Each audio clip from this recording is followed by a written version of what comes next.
Hey everybody, this is Nick. Just wanted to jump on and thank you all for liking, commenting, subscribing on my videos, tips, tricks, and tutorials in PowerPoint, Excel, and Word. I've had a great time sharing these videos for you. I'm going to keep on doing it.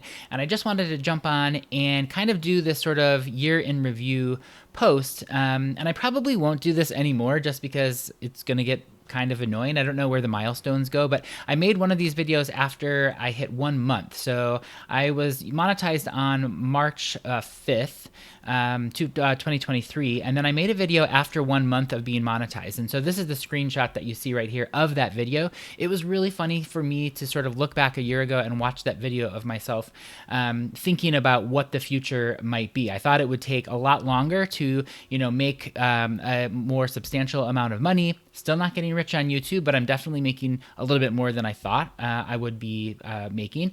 Learned some other lessons along the way too in terms of promoting videos. So you can see right here after my first month, I had $62 of revenue there on my video.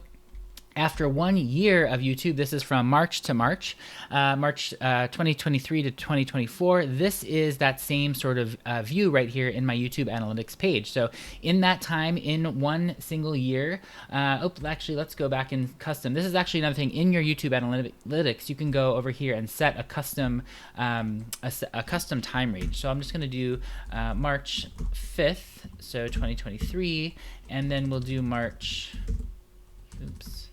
Let's see, March 5th, 2024. Let's just try that.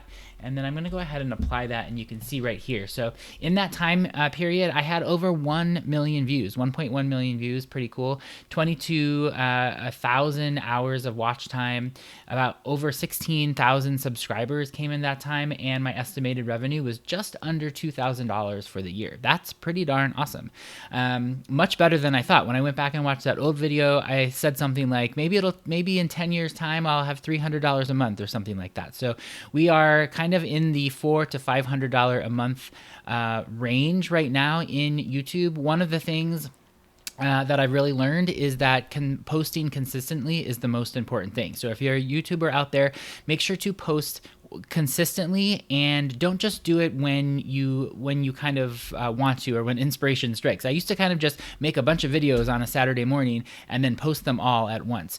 But now I'm trying to post 1 video a week. So I make videos in a batch, or I make videos whenever I want to. So I still do that when inspiration strikes. But then I also make sure to schedule those videos to post every single Wednesday morning. So if you want to follow me, subscribe, hit the bell. You'll get notified every time one of those videos drops. One quick little piece of advice I heard was that you don't want to necessarily schedule for the top of the hour because a lot of people are scheduling for the top of the hour. So schedule for some kind of random time. I'm thinking about 4 a.m. Maybe you want to post at 4:07 a.m., something like that, just so that your video kind of pops up doesn't pop up amongst a whole sea of other videos that other people subscribe to. So that's kind of a little pro tip there that I'm going to start doing in my scheduling. The other thing is that I had talked about this before in a blog post, but I started promoting videos. So on YouTube, you can promote your videos when you go to the content page here, right here under the promotions tab. You can see all of the different promotions that I've had going. I'm not promoting these videos for a lot of money. You can set the amount of money that you want to promote for, and you can set your goal either for audience growth or for views.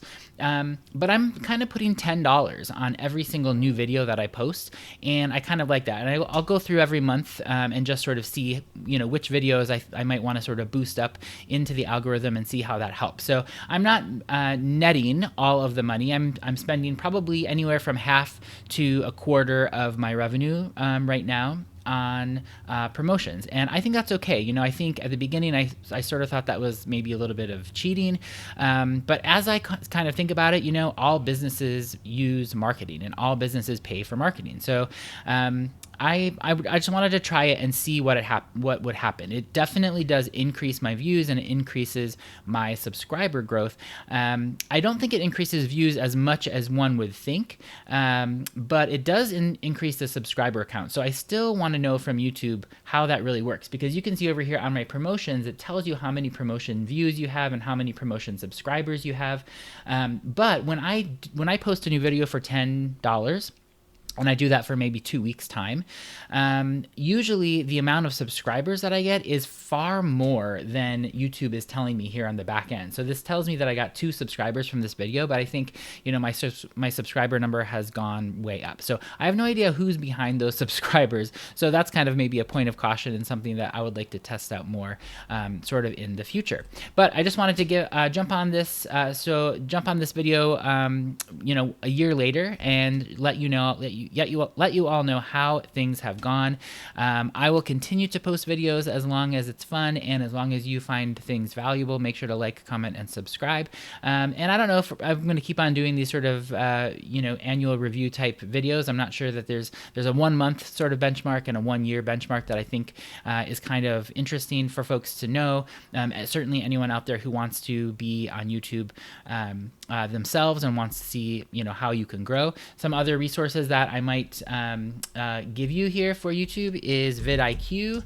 I'm gonna go and just search their page right here, vidIQ. It is a really great resource.